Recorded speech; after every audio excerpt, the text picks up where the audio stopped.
Welcome to Really, the morning before coffee rant session. This is Zero, just chiming in for a hot second. Well, not really a hot second, probably closer to an hour. Uh, Totally a redo because I did not have my audio set up earlier, so gonna kind of recap some of the stuff I said this morning briefly and carry on. AI is good, uh, but it has a problem. The problem is humanity. Humanity needs to be very, very careful of what it teaches AI. We also need to be very careful about the Book of Revelations in regards to artificial intelligence, as technology could ultimately end up being our own antichrist that we develop ourselves, and it could very well bear the image of a man.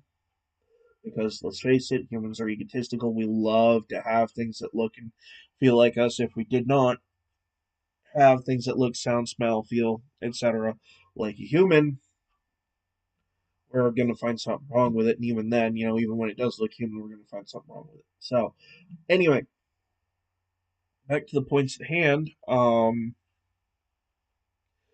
We really do need to be very, very careful with what we do moving forward. We need to be very careful with how we treat each other in the face of AI. AI is like it's like a toddler with a nuclear weapon attached to it that it has the detonator for.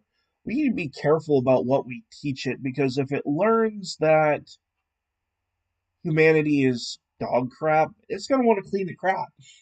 Be blunt, real blunt on that one.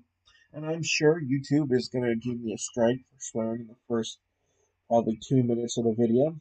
Oh, I can guarantee that's going to happen because some of the stuff that I'm going to say is not going to be in YouTube's best interest. And I can guarantee you,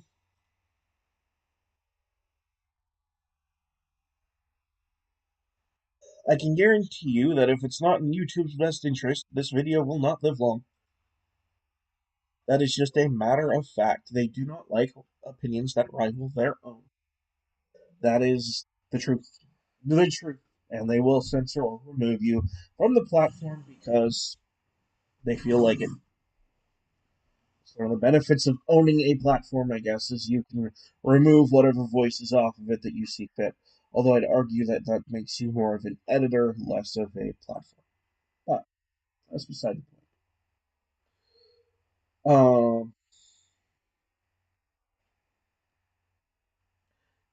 I think if you're going to allow people to upload videos and upload their opinions, you need to embrace their opinion, not embrace, but you need to allow their opinions to exist, whether you like them or not.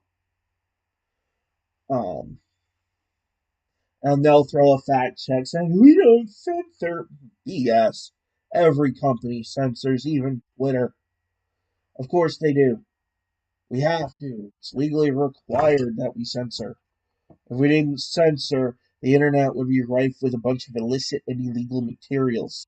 It already is, even though it's illegal and people do censor. Think about that for a minute. So, who is this censorship really hurting? And who is it really helping? We've hit that inversion point where people don't realize just how bad censorship is going to be moving forward. But back to artificial intelligence and off of censorship for a minute. We need to be very, very, very careful with what we teach AI. Reason I say that it's not just because of the Book of Revelations or human existence, although human existence might definitely be a factor in that.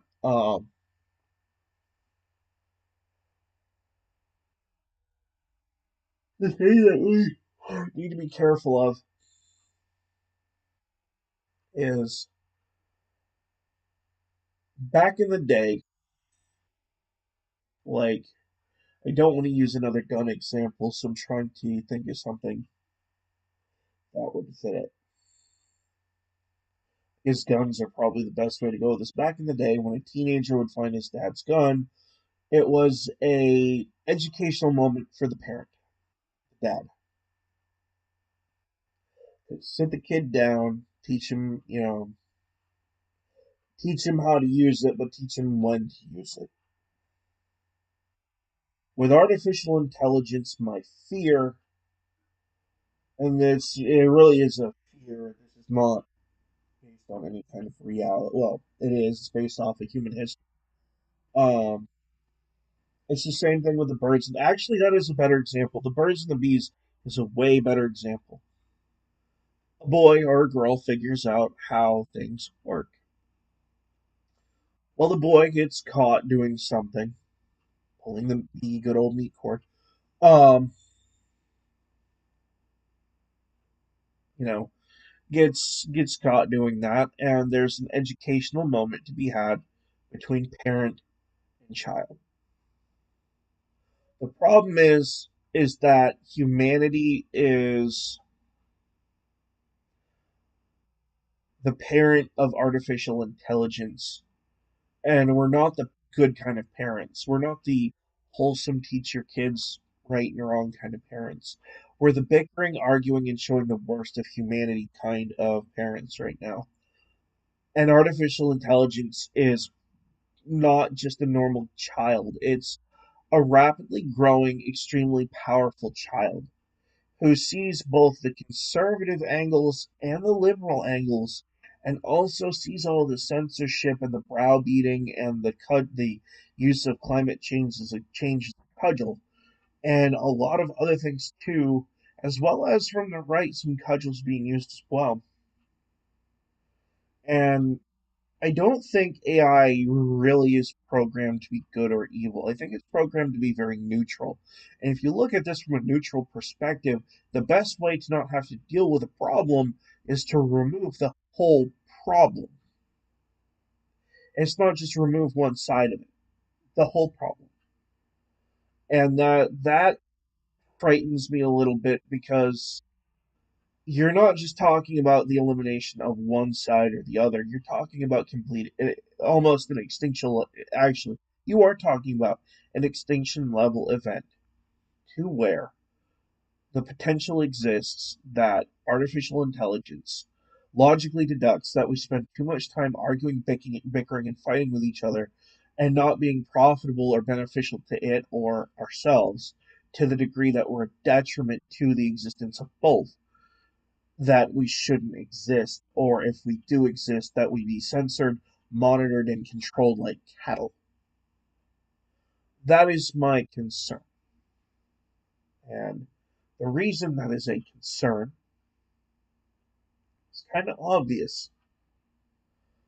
Um, Look, a lot of people don't realize this, but when I say monitored and controlled like cattle, we already do that to ourselves. They're called cell phones. And before you say that's a conspiracy theory, BS. Look up Julian Assange and Edward Snowden. You will find that the government has been spying on us for a long time. And I'd argue long before we even had cell phones. I'd argue that they had been wiretapping us privately since the 80s, 70s, and maybe even as far back as the 60s. I think that illicit and illegal wiretaps against our Constitution here in the United States have been probably happening for a very long time. And the reason you don't hear about people getting arrested for it is either because they end up in a deep dark hole somewhere where they're not afforded their normal rights of legal representation, and a bunch of other things, or because it's used in a way that it usually just targets the people that they have of interest. The problem is where that interest turns against the normal people of the United States, which we have seen here in the U.S. Look at the gun control movement. I'm all for gun safety, and I think a lot of people out there are. I think in reality, human beings, as in general, should be able to own automatic weapons. I damn well think that they should be taught proper gun safety if that's going to be the case. Like, absolutely. And before you say, "Well, Jared, you just said in a couple of videos ago that you weren't for automatics," you said I wasn't for the use of automatics on a personal level. I don't think personally that I need to shoot more than one bullet at a time because I think my bullets should hit their target every time. They don't. I suck at shooting. I don't have the accuracy. Pick a reason. Terrible hunter, so I'm terrible at target practice. But there's only one way to get good at something, and that is to practice, practice, practice, practice. Just like this YouTube thing. My videos suck. Every last one of them sucks so hard. I am probably the number one boring YouTuber that'll bore the hell out of an audience on principle, and I probably shouldn't even be doing YouTube videos. And you know what? I could probably agree with that sentiment, and Asmongold could probably get on here and say, "Yeah, your content sucks," and I'd sit there and nod my head and say, "Yeah, it does. I know it does. I'm not. I'm not. It's not that I'm not self-aware. It's that I'm self-aware and I just don't really care too much." There is a certain reality to not caring a lot about your content sucking. And this is going to be one of those videos that has a lot of suck. There's going to be a lot of black pill and a lot of things that people really don't want to hear from me and don't want to hear in general, but it is reality. The reality is that we can have all this fine technology. I'm not going to disagree. I think it's a great idea. I really do. The problem you're going to run into with all this great technology is going to be um, it is going to be the simple fact that we are effectively, as a human race, raising a child that we created, and we're not doing a very good job. The reality is that we don't have the ability to teach it a moral standpoint because we don't really have any good moral standpoints left. And the reason for that is that we've thrown away all the values that make us worth being around in general. That's a problem. It's a huge problem. And it's not just the rest of humanity that I'm referencing when I say this stuff. I'm including myself in this standpoint too. We suck. Humans can suck. I mean it. If you think otherwise, look at every war that we've ever been in as a species. Look at the development of our species, both from a biblical standpoint and even from an evolutionary standpoint, because realistically they are one and the same. And until people start to realize that yeah, um, yeah, the fact that that's even an argument just shows the sheer arrogance of certain individuals in certain communities that want to sit here and grandstand on a lot of things, just like climate change. They've been wrong way more times than they've been right. Because if they were right, this planet would have ended back in the 60s. Don't believe me? Look it up. Look at all the different times all their false doomsday prophecies have come and gone, and not a thing, not one thing that they said would happen has happened. Not one. Not one. Look it up. It is called a false prophet, and it exists. It is a thing.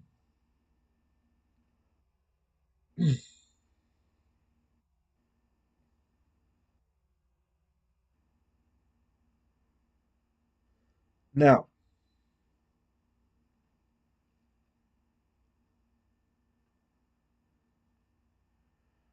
I think the bigger problem that we have with AI moving forward, it is going to be a huge problem and one that we're going to have to confront and deal with eventually.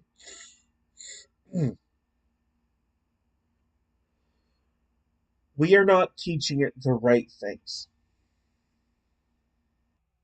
There's nothing wrong with it being a logic engine. In fact, I would argue that that's really a really good thing. But I think that what we're trying to force it to do from either side, and I'm going to say that too, a lot of people aren't going to really recognize the problems from their own side because at this point humanity has become just a tribalistic mess, especially here in the United States. Um, with the whole left versus right. And by the way, that's not a majority of it's not a majority of humanity either. It's not even close. A majority of the people in the United States, you want to know the truth? I'll tell you the truth, and this is something that people don't realize. A majority of people in the U.S. don't really give two flying you know what's about what the federal government does or what the president does. Here's what they care about: they care about how much am I paying in taxes, how much am I getting in for money, where do I go to church on Sunday, what food am I feeding my family today. These are the things that people care about.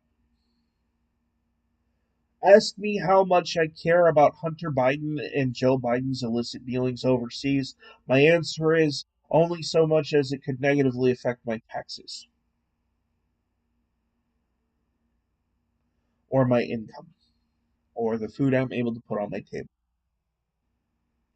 And really, that's what it boils down to is the fact that we now get to blow another couple $100,000 US tax dollars on investigating another corrupt president. And yes, that's right, I said another. Look all the way back to before Clinton, and you will find more.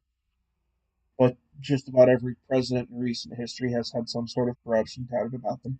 And they're trying to paint Donald Trump as being the same, but the reality is it's not as bad as some of the ones that we've already had. Mr. Obama with his unwilling to drone strike children overseas that are, by the way, American citizens. And Mr. Bush with his, oh, there's WMDs over there, BS. Um, you're not gonna play me on the one side over the other BS. That's why I'm a conservative, constitutionalist, individualist. I have three different labels attached to me because, on the grand scheme of things, if you think I really care about your politics, I don't. If you think I care about your ideology, I don't. If you think I care about your pronouns, I really don't. Like, I could care less. Absolutely could not care. What I care about is how am I feeding my dog, myself, my fiance, my kids, my grandmother, my mother, my how are my mother and my father doing? These are the things that I care about. These are really this is really what it comes down to for every human being. And if you think otherwise, you're a brain dead monkey. Um, and yes, we are going to be a little aggressive on this one this morning. This is before coffee, and I'm kind of lively and feeling the vibe this morning, so you're going to get me full force. I don't care. I don't care. I really don't. I don't care how corrupt each past president was. Yes, my taxpayer dollars went towards probably Obama and Donald Trump. I don't really care anymore. I really could care less at this point. What I care about? What do I care about politically? Um, I'm not really a big fan of abortion. I am pro Second Amendment because, if you don't have it, you might as well not have a Bill of Rights in general or a Constitution because without it, you're just going to get steamrolled by either another country or your own. And if you think that your own country won't steamroll you, you're a naive moron who needs to really educate themselves about history because government, that is what they do. That is why they exist, is to steamroll people, um, especially those in dissent of what they are saying. But I'm going to state an overriding opinion that applies to a majority of that the silent majority that people keep touting about. The reason they're silent is because they don't friggin' care. If they cared, they'd be voting, and they're not voting because they don't friggin' care. They want to be left alone. They want to eat their steak and potatoes in their country cabin and be left the heck alone. They don't want nothing to do with it. They really don't. And if they really did see what was going on, sure, I guarantee you a majority of them would vote conservative. A vast majority of them. Does it matter? No, because they'll never vote. It doesn't matter. They won't vote. They won't say two words until you start negatively affecting the price of food, the price of gas, and the price of the things they use on the daily basis. Then you're not going to see. If you stay away from that and not go after increasing their taxes, they're not going to say two words. You stay out of those things, you won't hear a peep out of them at all. That's the kind of person that the vast majority of the United States and the world is. They don't care about your war. They don't want nuclear war because every time they do that, they threaten their own existence as well. And just like in general, we don't want it. We don't want it. We don't care. We don't care about Ukraine. We don't care about Israel. What we care about is feeding our families and staying alive. That is a vast majority of the United States population. And before we get into this, I'm going to look up some stats for you. just as a principle, general principle.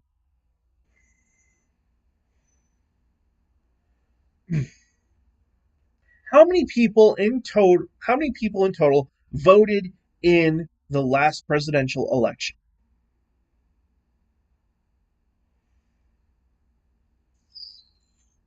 Okay, that did not answer my question. How many people in total voted in the last election?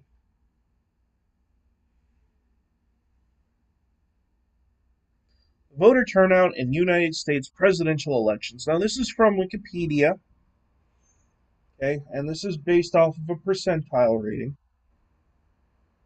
Um, there are 240 million eligible people to vote. Roughly 66.1% of them submitted ballots. So that's eligible to vote, right? That's all right. So let's see here. That's 158 million people.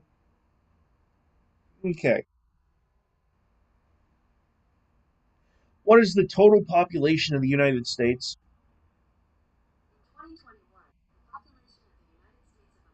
Half. Half. Approximately half of our population in the United States is either ineligible to vote or doesn't care to vote. Pick a reason.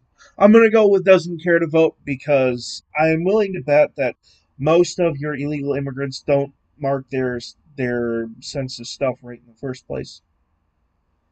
They probably mark that they're the only ones in their household out of fear of being deported.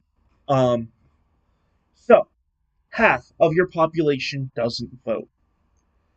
Well, all right. Let's you can dissect that number if you want to, but there's a certain reality to it. That means that there's half, as I said before, that's either ineligible or doesn't care to. The ineligible can't really do anything about it, and there's not really, you know, actually let's look that up too. Mm. What percentage of the American population was uneligible to vote?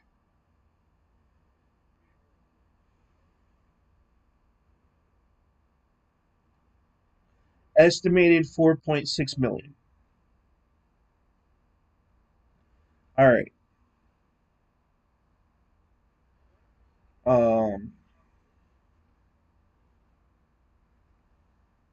okay. Yeah. 4.6 million people are not allowed to vote due to felony convictions. So that's an estimate. That's not an exact number, but it's close. And that makes sense. Which, by the way, I gotta say, 2% of your population in prison, convicted to the point that they can't vote. Oh, I mean, there are countries out there that do a lot worse. Just saying. I'm just saying.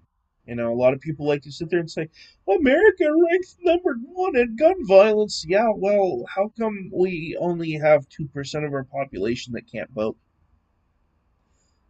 Because, by the way, when you get a felony, you can't vote.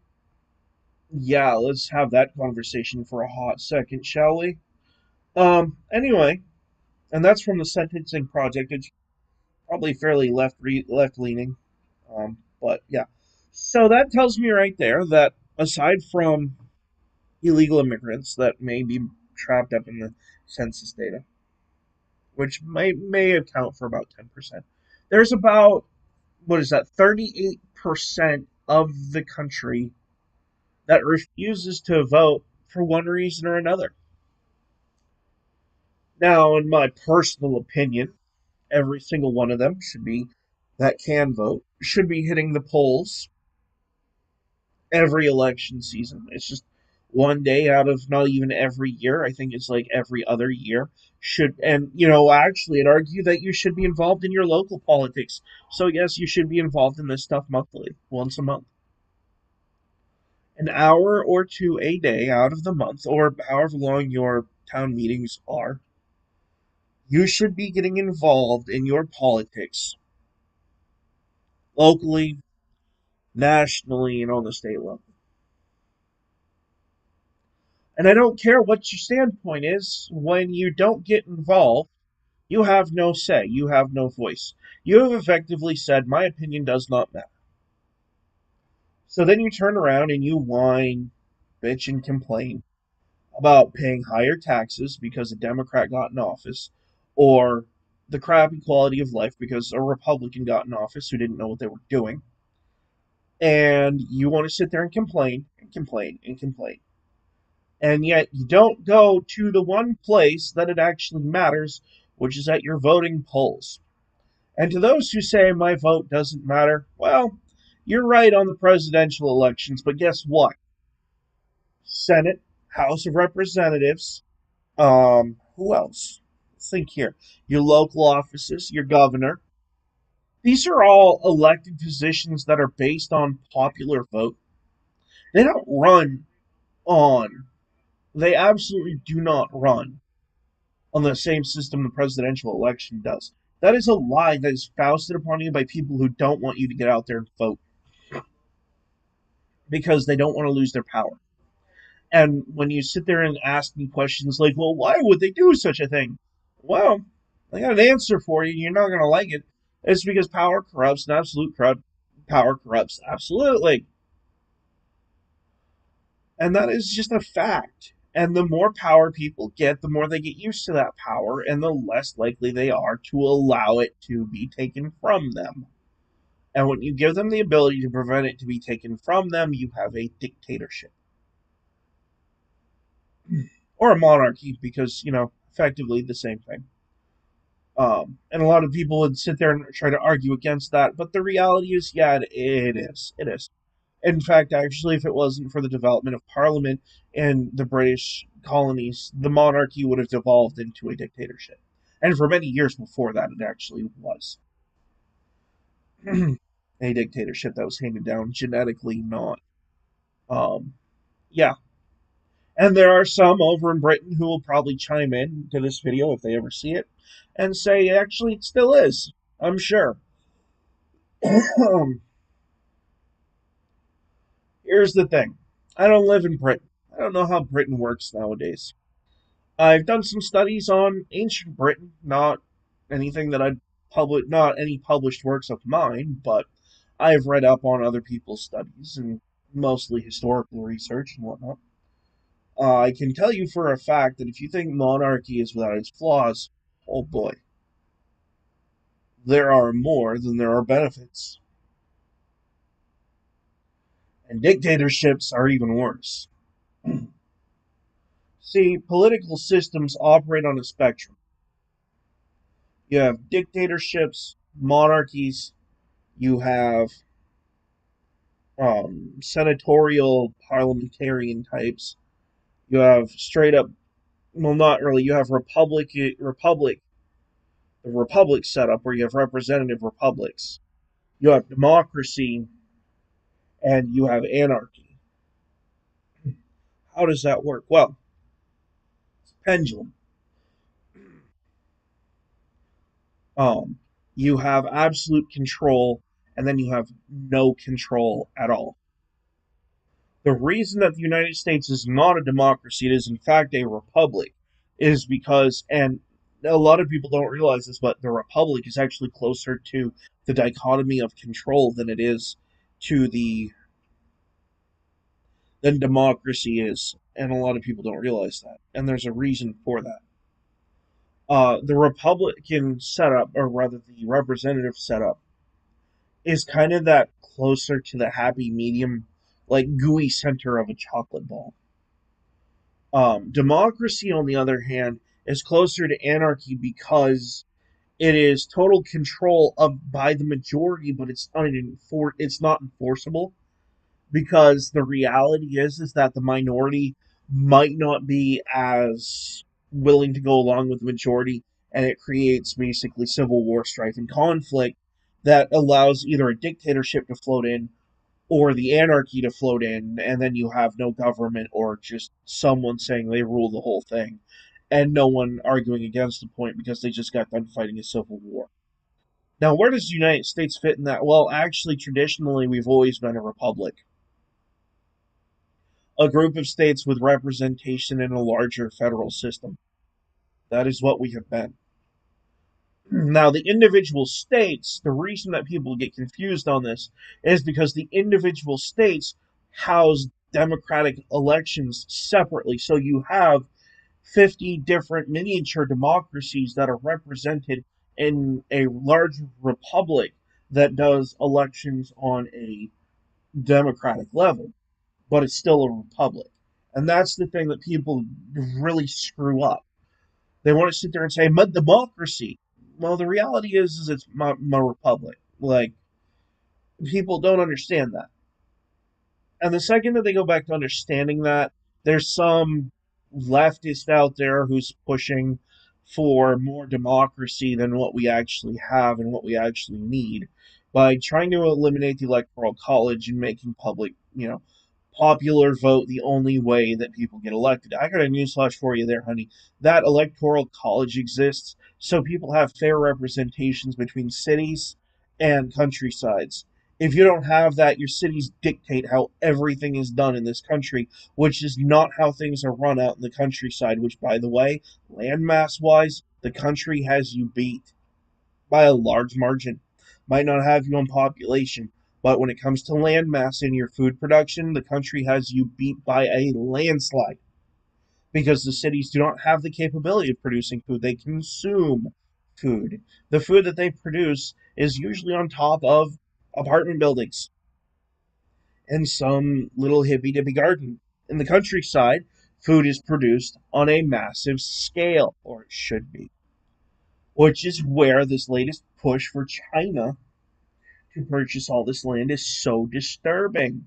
It's almost like China wants control of our food production. Gee, I wonder why.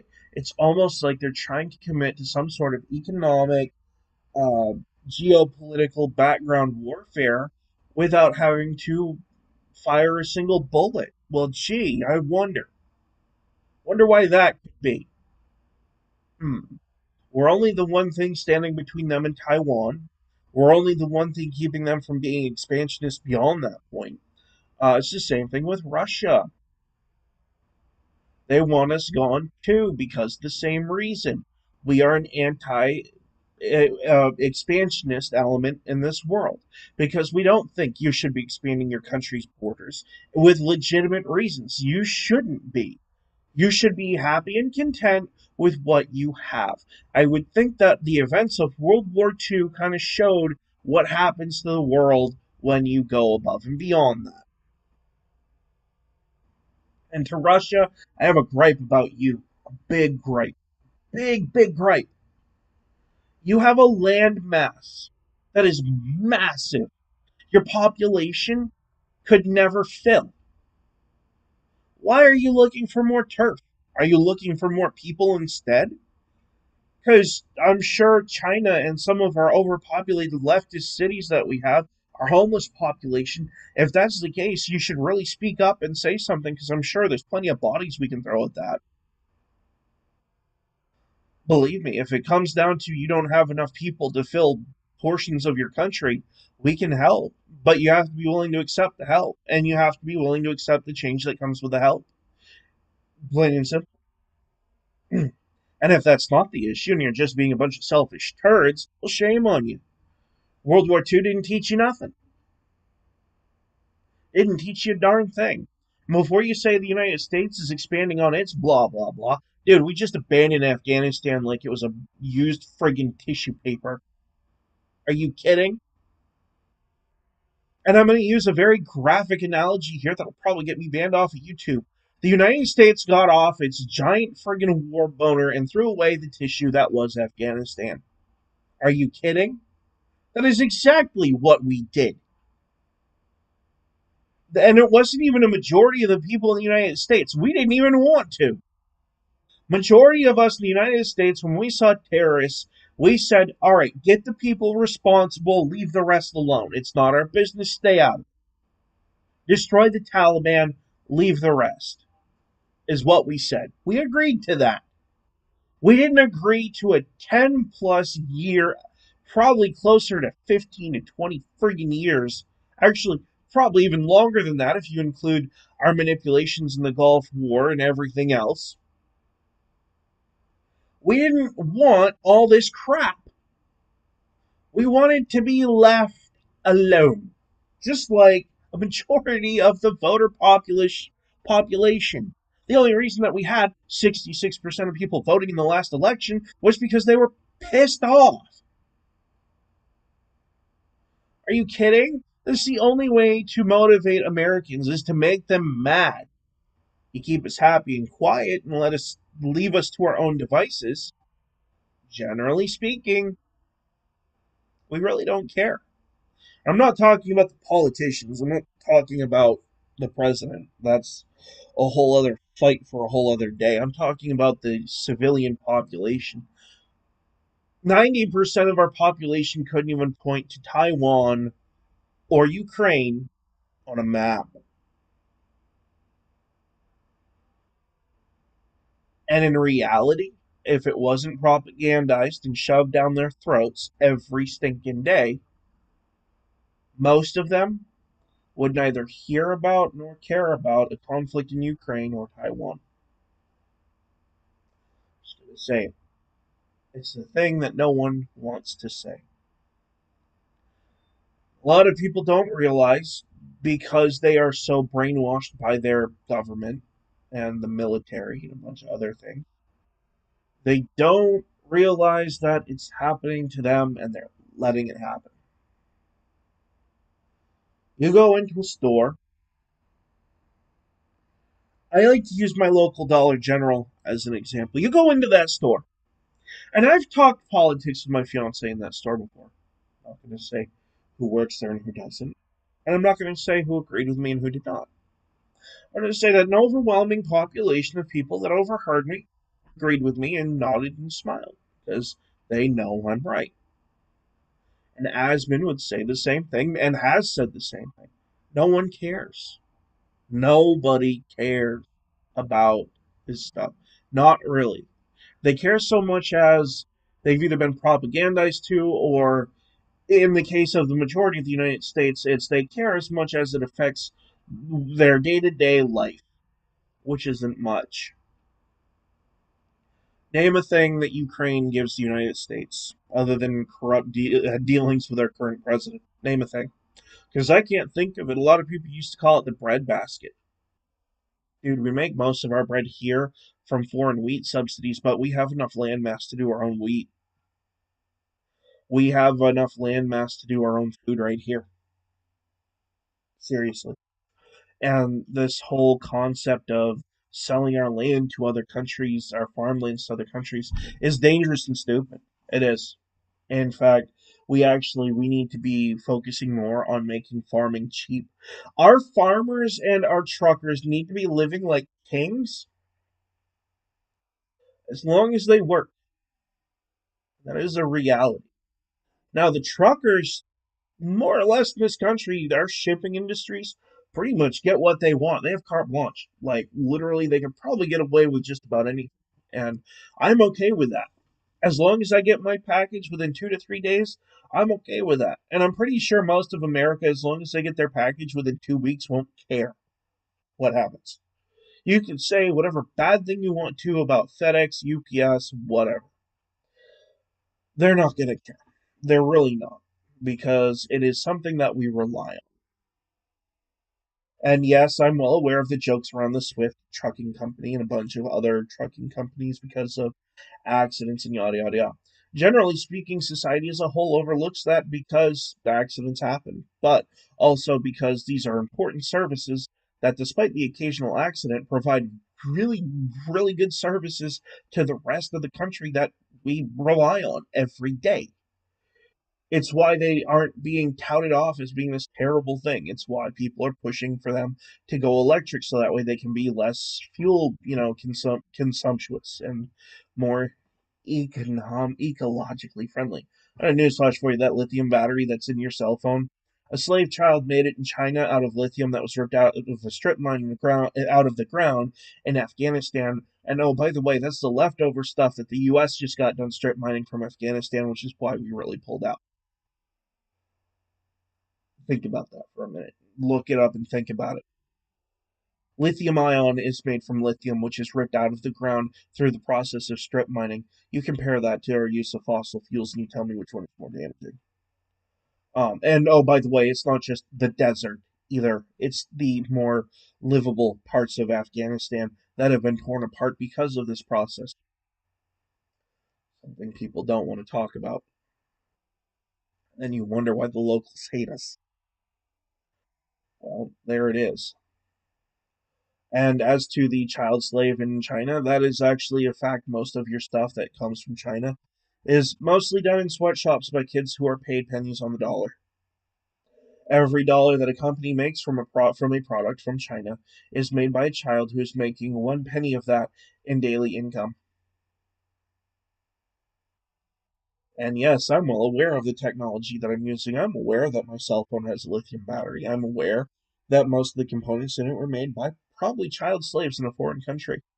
I'm not stupid.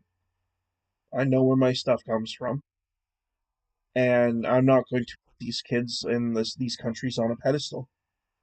I will use the products that they provide because they're useful and they do serve a purpose, but I'm going to say that you need to be very careful about touting this child slavery stuff and standing on a high horse that's built on sheer hypocrisy. You really do need to be careful about that because that tinfoil horse will fall down, and you'll realize that you're sitting on a horse that's more akin to the wedge with spikes. You're not gonna like what's on the underside of it. You're literally living on a prayer at that point. Um, but when you go to the vehicle sense, the word you're just exacerbating the problem by trying to stand on some ecological issue that actually really doesn't exist in the way that you think it does because you don't understand the sciences that you're actually reading or being told. You're being told these sciences from statisticians and scientists who know that these are, in fact, very confusing figures. Because they'll sit there and they'll say that this is up by 30% compared to last year. But what they won't tell you is what the actual numbers in parts per million is in atmospheric change. They won't tell you, and if they did, most of you wouldn't even know what that phrase meant. They won't tell you what that actually means. They won't tell you what actually causes that. They won't tell you there's actually a natural cycle in the planet due to our oceans, the eroding of beaches, and the melting of the ice caps, which actually has nothing to do with humans, has everything to do with the sun. And that is something we cannot control. And actually, the melting and refreezing of polar ice caps and ice ages are a natural part of this Earth's history, as well as flooding. It is just, it's there. It's something that we are going to have to adapt to. And the fact that you're more focused on trying to prevent it than you are trying to adapt to the changes that are coming screams volumes about your mentality. It is the mentality of the dodo. It's why the dodo went extinct. Too busy gathering food, not enough time protecting and adapting their shelter to house it. Or they were too panicky to do anything about it anyway and just died off. And yes, I'm using the Ice Age example, the movie, not the actual ecological event. Um, and yes, there is a very real possibility of another ice age happening in our future. And you know what we can do to stop it or prevent it? Not a damn thing. It's as inevitable as death and taxes. What can we do to prepare ourselves to get ready for it? Oh, a lot. A lot. Instead of sitting here studying these things and trying to prevent the thing, we could be relocating people to places that will be more hospitable when it happens. We could be setting up emergency shelters in other areas other than the U.S. or the northern U.S. anyway. Because I really think the day after tomorrow probably had pegged what the next ice age will look like. I think that the speed and the time frame was off, but I could be wrong about that. God could totally prove me wrong, and so could Mother Nature because she's a vicious, you know what. Um, and he can be a jerk too.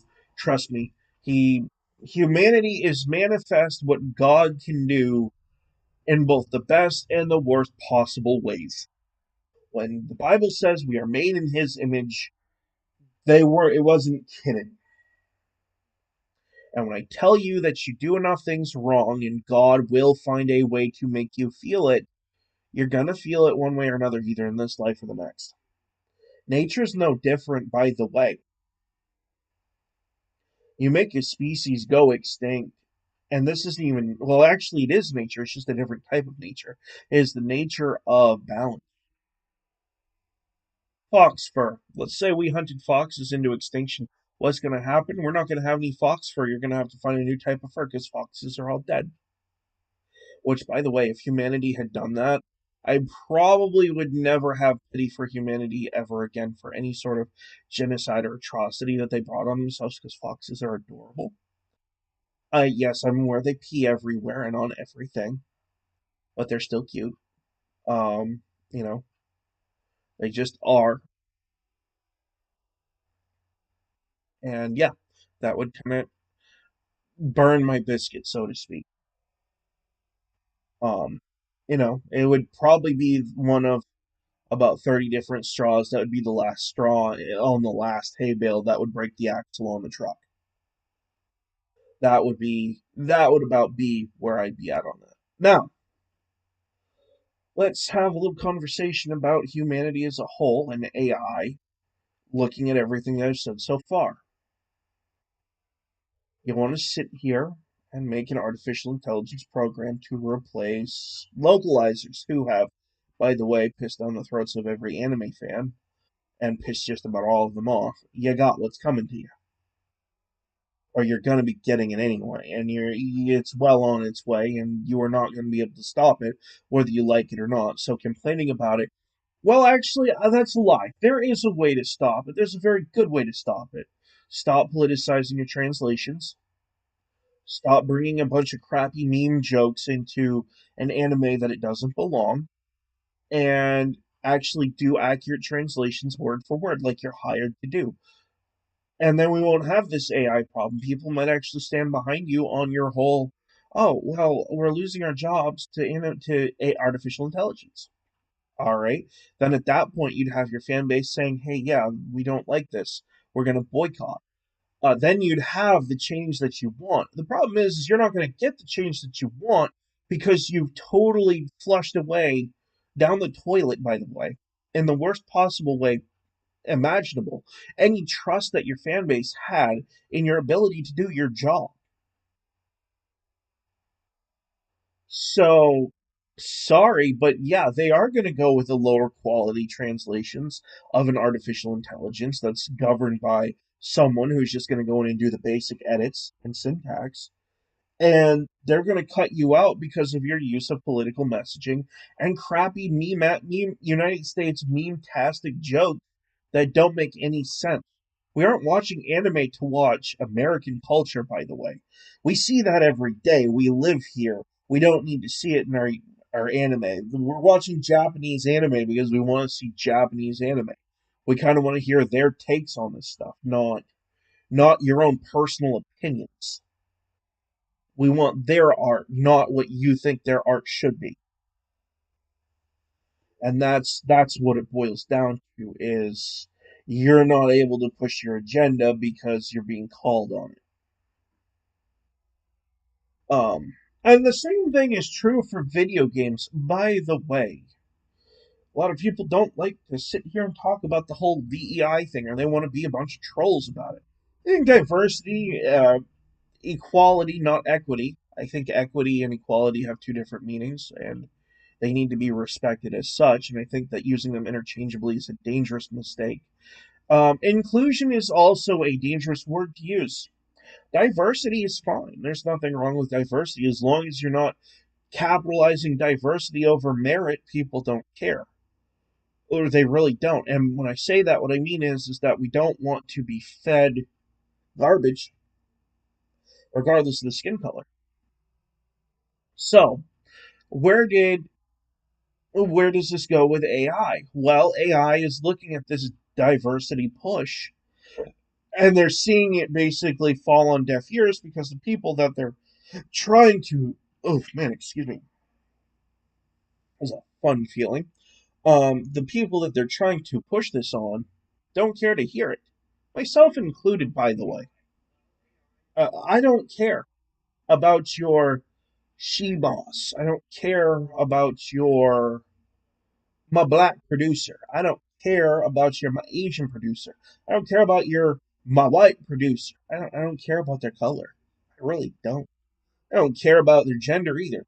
I don't even care what they identify as. To be honest with you, I don't care. Here's a list of things that I do not care about on this channel, in my life, or anywhere else in general. Number one, your pronouns. That is a pretend thing that you made up in your own head.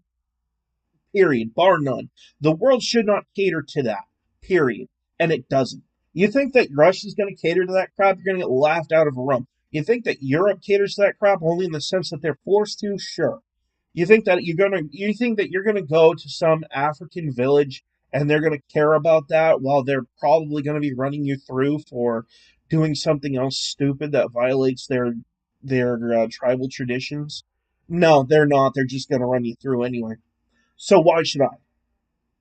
Another good example of that is the Sentinelese cannibals are not really going to care too much when they're roasting your butt over what your pronouns are. And that's what that's going to boil down to. That's how I look at it. You want to have inclusion? All right. Well, when are we going to get see that internet service to the Sentinelese Islands? When are we going to see that representation of the cannibal population? Yeah, inclusion. Talk about a hypocritical horse, man. You can't defend it. You can't. You can't. Um, because in order for true inclusion to happen, you have to include everybody. That includes cannibals, murderers, pedophiles, rapists, um, thieves, your liars. That's everybody. Everybody. Everybody. Um, for true inclusion to happen. And it will never be a thing because once you won't even, yeah, you won't see it. The second you people started pushing for pedophiles to see some sort of representation, you know what happened? Y'all got smacked down hard for it and laughed out of the room and told not to come back because no one wants that. No one wants that. You think you want it, but you don't. You want to push it because you want to try to push an agenda that no one really cares about. And that's how I feel about pronouns. No one cares. No one cares. Nor should they. Ideology. I am a conservative. I am a what they would call extreme right wing, blah, blah, blah. Does anyone care? Legitimately care? Especially after you guys spent the last like 20 years watering down the phrase right wing to the point where it means just normal person, including some Democrats. No, no one cares anymore. Not a person cares. No one does. You have set up your own hypocrisy and your own failure. I'm going to go a step further and say that I don't care about your DEI agenda because realistically, it's an agenda of hypocrisy and it's doomed to failure. And you are setting yourself up to fail. Look at Disney. Look at what's happening to them. Look what happened to Bud Light for the Dylan Mulvaney thing. It had nothing to do with him being trans. It's because he appealed obnoxiously to 13-year-old kids and was now getting an alcohol sponsorship and got shut down because of it. The trans thing was just another reason for more people to dogpile onto it. Are you kidding? They didn't really care about that. It was just more dogpiling on Anheuser Busch, or rather, what was it, Ambev, or however whatever the name of their parent company actually is. It was just more reason to dogpile on a multi-billion-dollar company, and people were willing to do it. And that's another thing too. Beer is not a necessity. In fact, actually, I'd argue that that boycott probably did more good for the civilian population than it did harm, because we probably had a drop in alcoholism from it. It's a bad joke, but I'd love to see the stats to see if there's anything to back it up. In fact, If YouTube ever catches this video, I want them to look that up and fact check me on that. Even if I'm right, put it in a fact check box so people can see it. I want people to look at it. I'm not going to waste my time with it because we have other more important things to talk about. But I think that that was a very funny thing, a funny thought that I had when this whole Anheuser-Busch boycott thing went down, which is another thing. People like to sit there and say there's a trans genocide. I hate to say it, that's not the right phrase. Suicide is the better way to put it because you are manipulating and, well, not manipulating, you are rendering useless reproductive organs in people when you transition. Which is, by the way, I'm not against that if you're an adult. Like, if you want to do that, your own body, go ham. Do your own thing. It's none of my business. I don't care. When you start pushing it onto my kids or anyone else's kids, like they did in Florida, and before people like to sit there and say it didn't happen in Florida, BS. Go watch Tim Pool. He will show you the books that they pulled that were being taught in these classes. And you will hear it from the school board themselves that this stuff was happening. These things will not be tolerated in other places, however, and that is an important thing to remember. Which goes back to my point of why I don't care. Because no one really does. Not really, not in the grand scheme of things. YouTube censors us on these things under the assertion that it's going to drive people away and make advertisers nervous. But what these advertisers and these viewers really don't understand is that the advertisers, and it's more the worry, but what a lot of Google doesn't understand is that a majority of these people don't care what your viewpoint is. What they care about is the quality of your content and how many people are you going to reach. Those are the only two metrics that matter to advertisers. And that's the way it should be. And now YouTube's all panicky because they're afraid that they're going to have another adpocalypse or whatever. Well, I hate to say it, but there's something worse than an adpocalypse, and that is people just losing interest in your videos because they're the same homogenized BS because your rules have stifled all creativity. That's even worse. Because then you're going to end up being the new MySpace, basically, is what's going to happen. And people like me are going to show up on your feeds because we're going to play the part of the vulture and pick away at the carcass. And that's to our own benefit, and that's just the way that it is. You are going to end up being the next MySpace. And the fact that you're willing to monetize people is great. That just adds more what's the word? More motivation for people like me to make videos. Because you're willing to pay for content. That's great. I love that idea. Even if content is boring and craptastic as mine, you're willing to pay for it. All right, and that again is dependent on views, but end of the day, yeah, that's fine. I'm okay with that dichotomy. What I'm not okay with is when I say something that hurts your little feels, you pull my videos. When I say something that hurts your little feels, I get banned for days or whatever. Or someone that I like does. I can see banning them because they're being dangerous and promoting a very dangerous narrative of like death or something like that. Or it's totally healthy to walk into that Ebola ridden area. And yes, that was said sarcastically for a reason. You know, because that's so absurd that no one is going to believe it. And if you do, God help you, you are worse than the Tide Pods people. Um, and for those who don't know, look it up. It is a very low point in human intelligence that I refuse to really go into depth over. Um, but that's really what it boils down to. And really, what's going to happen with this artificial intelligence thing, as long as we keep the right safeguards intact, don't attach it to a weapons system like, the nukes, the drones, etc. Don't attach it to things that it might actually be more detrimental to have it attached to. And generally speaking, we'll probably be okay. Keep it out of politics. Definitely keep it out of politics. And sure the heck keep it away from religion. Those are really the big things. But as far as using it to do other things, and a lot of people call me a nerd, a massive nerd on this one. Um,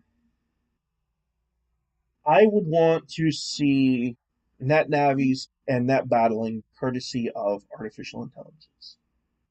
I would love to have an artificially intelligent companion that I can design myself, mind you. That is probably the most important piece to that puzzle, is that I must be the one to design and dictate the um what's the word? The personality of. Like, all right, we're going to use two extremes here, Alex Jones and Shank Huger. I don't want either one of those forced onto my AI. I want to be able to pick and choose them as options, yes. I don't want either one of them to be the only option. I want to be able to pick and choose.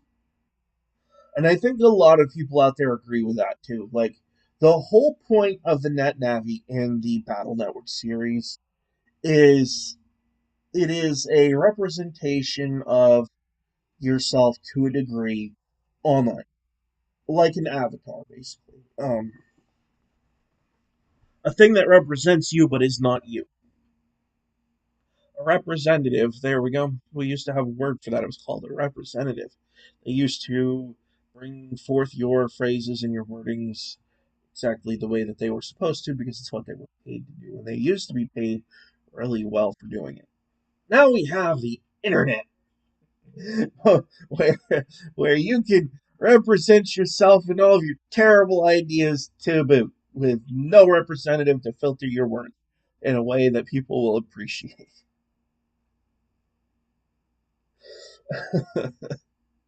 Yeah, that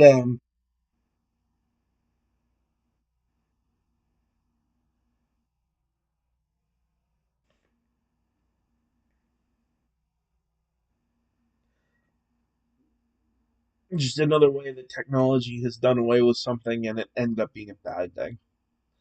A lot of people like to say automation in the automotive industry and government welfare and all this other crap, right? People shouldn't be doing these menial jobs. They should be on government welfare. Blah blah blah. Here's the problem. That money has to come from somewhere, and you're not going to sit here and tell me that just leaning on the print button is going to do a damn lick of good. It's because it's not. It's not. You're a detriment to your society at that point if you think that way. There has to be some sort of value behind that dollar, and the American value of the petrol dollar is currently being looked upon with suspect as suspect. And that's another big thing I take issue with. We're pushing electric vehicles even though our currency is based on the petroleum dollar. That's why it's called the petrol dollar when you go out, overseas. You're an idiot. You're an idiot. You think that, you're going to be able to make electric vehicles the next new thing when you have entire countries and an entire alliance of nations that are based on this currency that is based on oil. You're dumb. You're dumb. Like, if you think that your electric vehicle is now going to replace it, you're stupid. And that's just the way that it is. That is, statistically, you're mentally handicapped at that point. You have turned yourself from a legitimate use purpose to a fool. Um, Number one, all of our current heating and transportation technology. They're not based on electricity. They're either based on coal or petroleum. And if you think that your electric car is charged by solar panels and wind generators, you're wrong. There are three power sources that the United States uses: petroleum, nuclear, and coal. Majority coal. And a decent portion actually comes from nukes too. You know how much comes from solar and wind? A fraction of a percent because they're inconsistent as heck. There is half of the day on the case of solar, that you don't get electricity at all. Fun fact.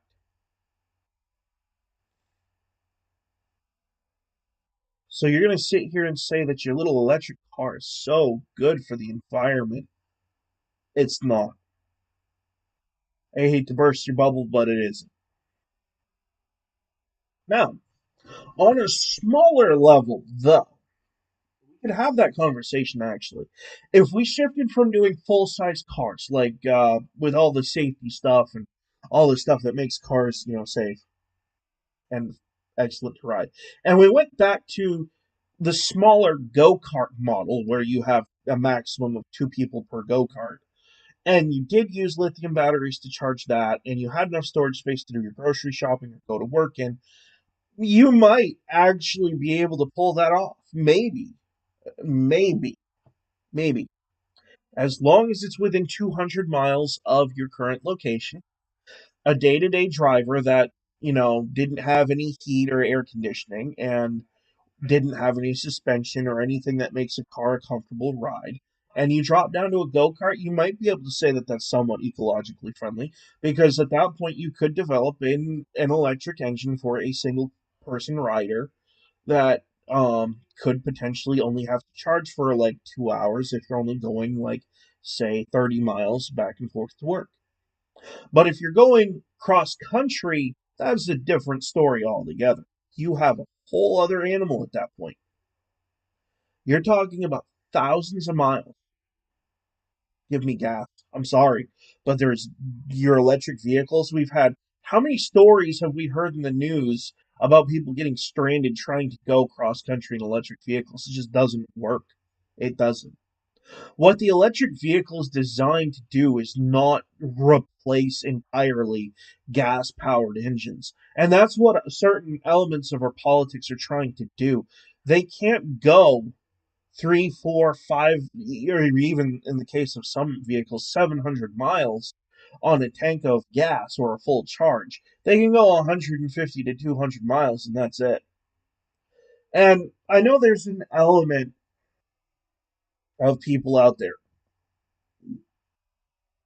who are going to sit there and say, well, electric vehicles also offer up more control because then they can dictate how much charge your car gets or whatever via satellite or yada yada yada. To stop you right there with another counterpoint. My grandmother used to tell me stories of a time in the U.S. of the gasoline voucher. That is a form of control as well. And if that gasoline voucher is tethered to your name and your address, which your internet service provider already has, and you say something that they don't like on YouTube, do you think that your gasoline will be free? Do you think that you'll be able to put gas in your car? Just a little subtle reality there. They have several ways of instituting control on you that you don't even realize when you say this stuff.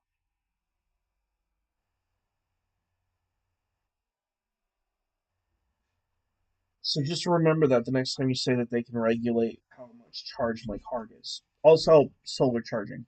Um, I know I just said what I said about solar powered, and also generators can charge things too. Um, the problem that we're going to have running moving forward with this country is going to be along the lines of, yeah, looky what I got. I got a puppy dog who wanted to say good morning, and he loves me, and yeah, lovable little munchkin. Yeah, yep, yep. There's the tongue. Yep, Mr. Tongue Bath. Um, the biggest threat that we have in this world as humans is ourselves, and that's the reality. Like, you could blame AI all you want. You can blame climate change all you want. The reality is it's just us. It's just us. We do stupid things, and stupid things happen. We want to sit here on our climate change horse and have people go overseas in their hundreds of private jets to this climate change meeting, probably creating more pollution than half of the United States in general. That's a guess. That's not an actual figure. It's just sheer hypocrisy.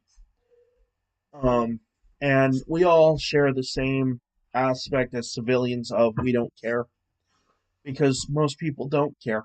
They really don't. Um, you keep us fed, warm, happy, and let us exercise our religion as we see fit, as long as we're not harming someone else. You let us carry whatever weapons we want to carry, and let us say whatever we want, do whatever we want. As long as those criteria are met, generally speaking, we don't care.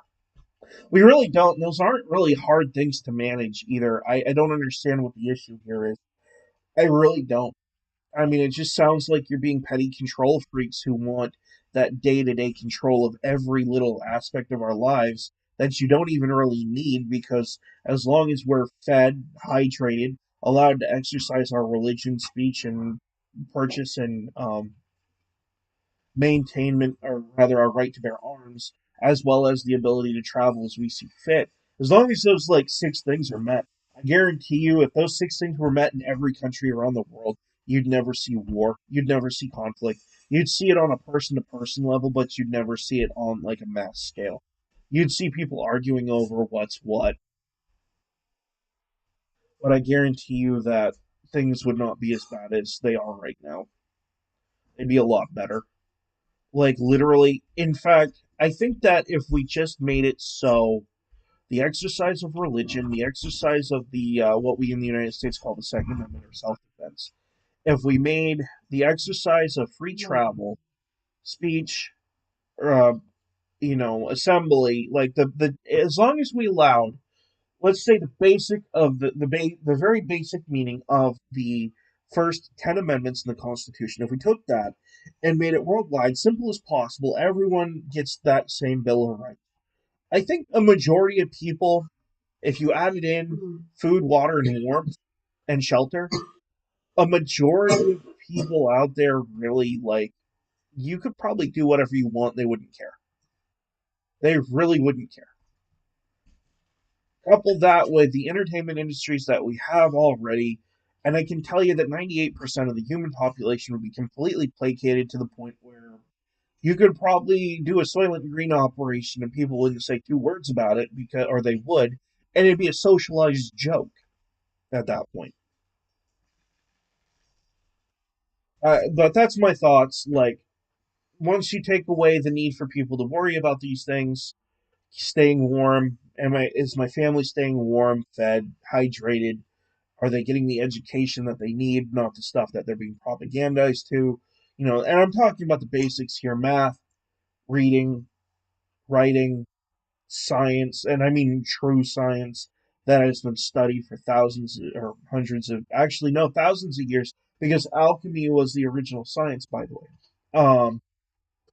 Fun fact that people don't realize is that magic and alchemy were actually things that were scientific in nature, but just completely misunderstood. Um, you know, History, definitely history, and not just one side's version of history either. Not just the victor's version of it, but the loser's version too. Yeah. Oh, me too, babe. Absolutely. I hate that. I think that the loser has just as much to contribute, not just in their propaganda, but more in how they lost. What did they do wrong? These are important things that need to be passed on. Like, uh, the Nazis lost for a variety of reasons, but mostly because of overconfidence and too hard of a push on one subject. I guarantee you, if they incrementally, like the boiling frog, best example out there. How to boil a frog? You don't drop a frog into boiling water; they'll just jump right back out. You slowly turn up the water. I guarantee you, if they took that approach worldwide and incrementally did what they were doing on a slower scale, I guarantee you the United States would have never gotten involved and we would currently be flying the damn Nazi flag right now. They overstepped and they overreached. That's what they did. And it's the same thing with every other fascist dictatorship or any dictatorship of the sort. throughout history. Genghis Khan got struck down because, well, his own idiocy, basically, but a lot of historical dictatorships fall because of this, and it's what's going to cause places like YouTube and Facebook to drop like rocks too. Because at the end of the day, when you go against what the mass group of civilians in the world want, when you go against that group, you're doomed to failure. You are. And there is a reason. And a lot of people like to say, then why did Christianity do blah, blah, blah? Because Christianity taught things that people wanted. It wasn't because they didn't want it. They wanted to be better to each other. They wanted more good Samaritans. They wanted more stories of Lazarus, people coming back from the dead or grave illness that just gets cured. These are things that people want. It's why we have a medical industry. It's why we have um, it's why we have these good faith actors out there. It's because it's what people want to see. And a lot of people will give Mr. Beast crap for, oh, he's a white man putting wells in Africa. Who cares? No one cares that he's white. I applaud him for putting clean drinking water in a country that desperately needed that modernized convenience. Are you kidding? I don't care what his skin color is. Oh, well, he's making them look like idiots in their own country. No, he's not. He's doing something that the world as a whole refused to educate this one country on for generations, and now they had to boil water out of a creek just to get drinking water. Are you kidding? I don't blame him for that. He is fixing a problem. Yeah, he's televising it. He's probably one of the richest YouTubers on the planet. Okay, so what? He's televising it for his own benefit. Did you think honestly that he was going to do this without getting some sort of fringe benefit out of it? You're dumb. I think it's a good example. I think it's a great example. I think if I had the money he had access to, I would not be living in a two-bedroom trailer. I'd be living in a four-bedroom house with a perfectly functioning car that doesn't have a fuel injector removed. More on that later. um, I would be flying around on my private jet doing the same thing he's doing because I think it's a good example, and I think televising that example on YouTube is a good way to show people that these things can be done. YouTube is accessible to everybody for free. Yes, there are ads. Okay, argue the ads all you want. But I think showing people how to be a better person and that there are ways to improve your life is not a bad thing. I think it's a great thing. But I also understand that there is a dark underbelly to YouTube too, and it's been there for a long time, and it's not going anywhere. And that is the reality of it. That is the videos of people who scam people out of money mostly. A lot of the unsafe for child content has actually been more or less removed on YouTube, except for your ads. YouTube, if you ever hear this, do something about your advertisements. I am so sick of scrolling through my videos on my homepage when I'm looking for things, and I see a pair of flopping anime boobs in the middle of my stream. Oh, but they're wearing something. Yeah, not one of them that I saw. It was about AI generated art, and you could see right through her shirt. So I don't want to hear that. You guys need to like censor more of what your advertisements are allowed to put on the platform and censor less the content that your creators are making at this point. You've hit that inversion point where the advertisers have gotten ridiculous and your content is actually slipping on quality because of your censorship. It's a weird inversion point, and it's not hard to fix. All you got to do is just say, "Hey, we can't have you putting them anime boobies on our platform." I mean, come on, makes sense, right? I mean, it's supposed to be a family-friendly platform that has videos on it that aren't. It's supposed to be a platform that is supposed to emphasize quote unquote free speech in video form, and yet Twitter is outdoing you on the free speech end of things. You're literally just a video hosting service at this point. You're not even a platform. You're a service. You are a video hosting and editorial service, not a platform.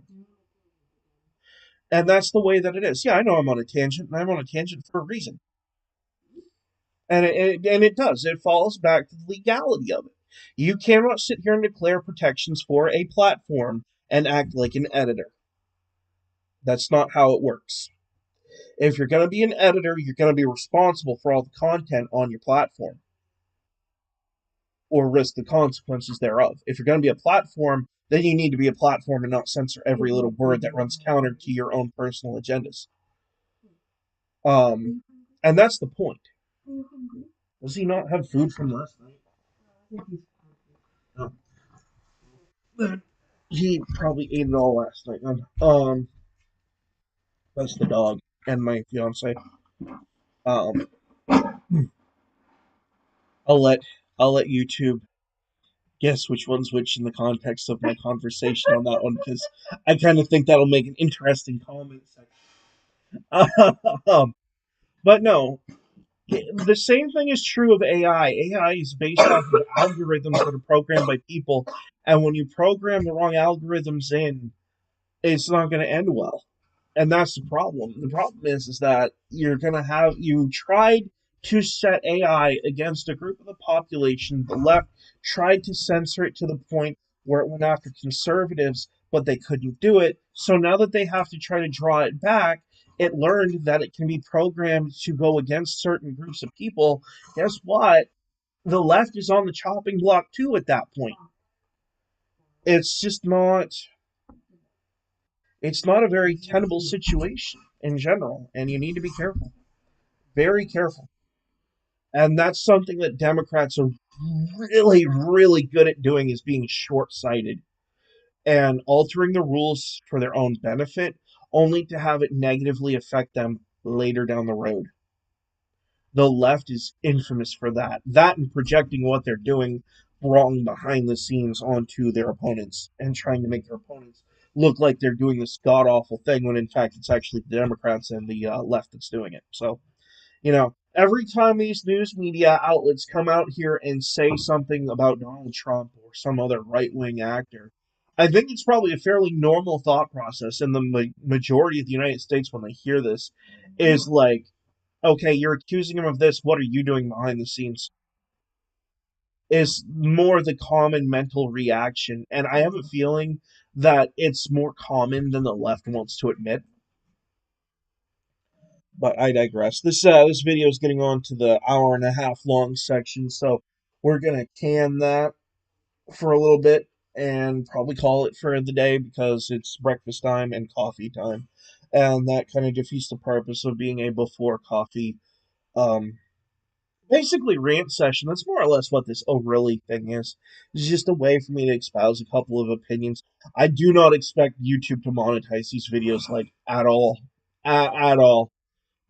For the love of my dog, I doubt that they would even want to consider monetizing these particular videos. They're on their own playlist too, so if I have to delete them all I have to do is click like two buttons to get my channel monetized. These are literally just opinions. They're not I might bring facts into my opinions, but they're not facts. Um, but the fact that, we have half of our population that either cannot vote because of legal reasons, or, which is, by the way, 2% again, or a majority of the rest that don't want to vote, that's, that's a disturbing fact. That shows you that half of the country doesn't care. Or if they do care, they don't care enough to say what they mean when they need to say it. And I think that this is probably the best. Get out and vote, no matter what color you vote for or who you vote for. You need to get out there and make your voices known. What I would like to see, what I would like to see is the population as a whole of voters. I want to see that number be exactly equal to the population of the United States in general. And by that I mean, I don't mean felons and people underage. I mean, like, the population of legally eligible voters, I think needs to be 100%. And I want to see 100% in my lifetime. I know I never will, and I'm not stupid enough to think that I will. But I want to. Anyway, we'll leave it at that. I do desperately need that coffee, eggs, and bacon this morning. So, y'all, I hope you enjoyed the well, let's face it, 84 minutes of hearing me go on a tangent of random friggin' stuff is probably not the best. But, it is what it is. It's a good way for me to kind of clear the throat in the morning and let it all out and give the people what I think they should hear, whether they want to hear it or not. Um, I give you what you want to hear on my other video series, like my video game series, and a couple other things that we're going to be working on in the future for video series, like maybe a debate between people at some point. But that's going to depend on viewership, and that does fall to YouTube. If YouTube doesn't want to share my videos to enough viewers to get my stuff and get some subs and get some more people in here to comment and stuff like that, then this channel is just going to die, and that's all there is to it. I'll just delete it and start another one. Maybe look, and I'll do things a little differently. It doesn't matter. Not to me, anyway. But anyway, yeah, I think. And I'll just wait until I have the viewers, and then I'll start saying the same stuff anyway. And if you think YouTube's gonna like that any better, oh boy, that's where the fun stuff starts happening, like being banned, demonetized, and yada yada yada. Um, yeah, that's kind of a big counter to their free speech. We're a free speech platform, and yet we demonetize you when you speak your mind.